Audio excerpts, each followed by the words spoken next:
Hari pertama itu di New York, paginya ketemu dua investor besar, cuma 2 orang aja datang dari BlackRock sama Fidelity kayaknya ya pagi gitu ya. Itu gajah-gajah itu.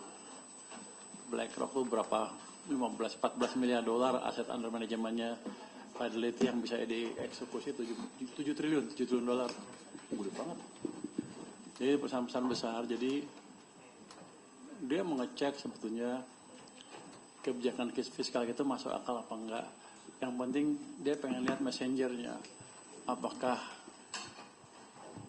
cara saya menyampaikan masuk akal atau kayak orang blon gitu nyampeinnya. Ternyata kesimpulan mereka pinter juga gue gitu.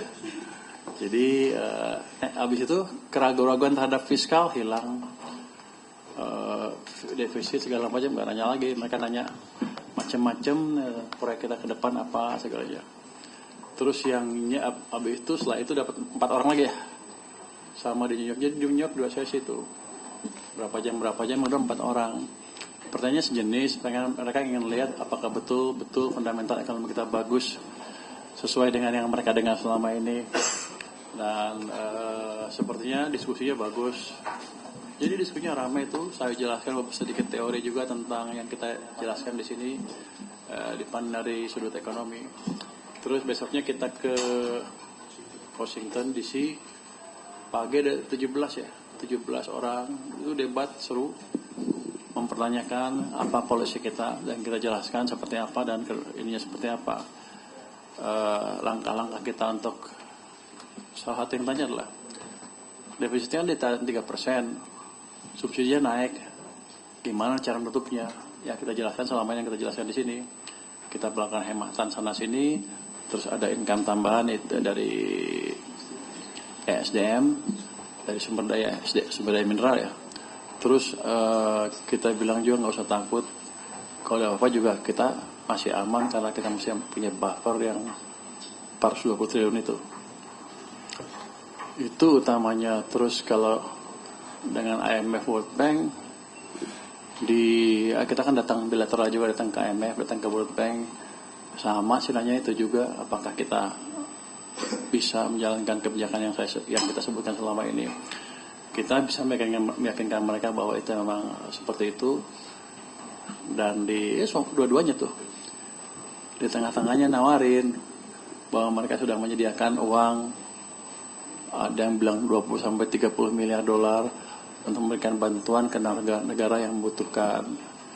Kalau di World Bank saya diam aja, jangan nawarin. Tapi kalau yang terakhir nawarin lagi, kalau mau itu dipakai boleh, suruh ngutang ke dia. IMF juga sama.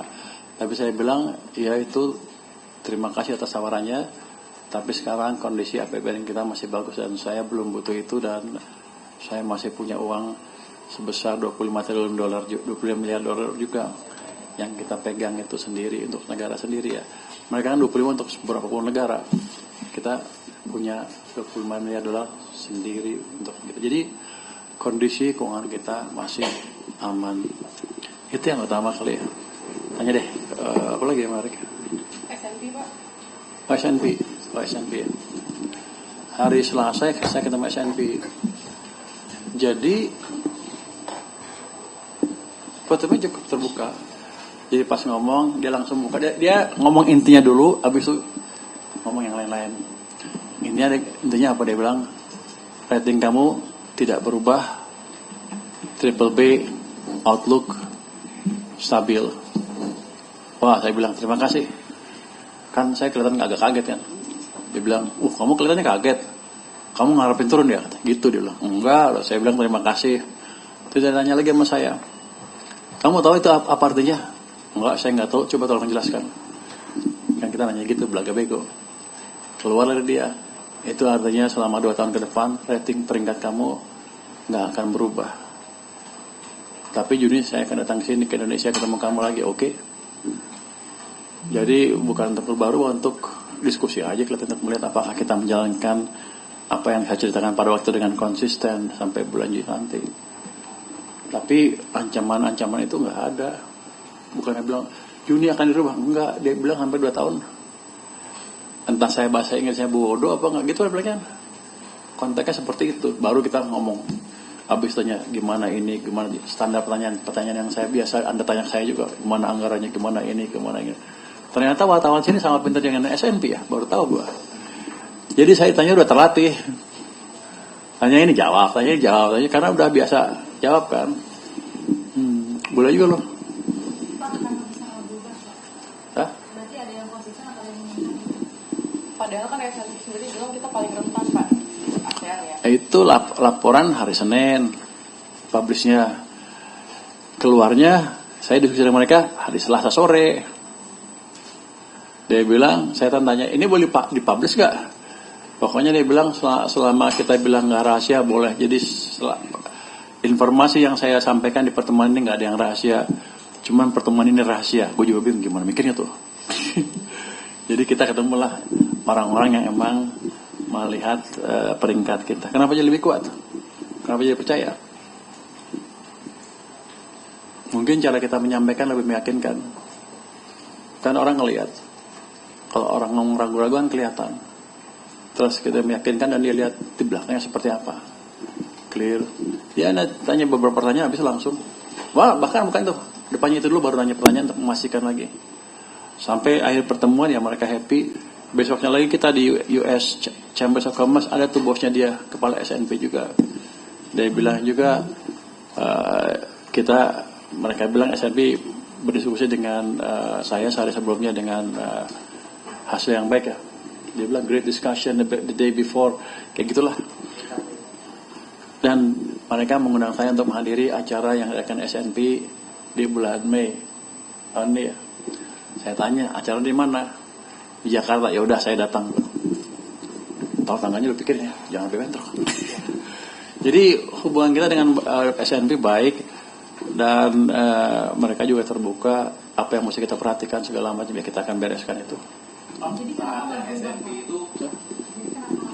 Fondasi ekonomi bagus, di tengah gejolak ini masih bagus, sudah bisa terkendali, komitmen kita kuat ya terkendali.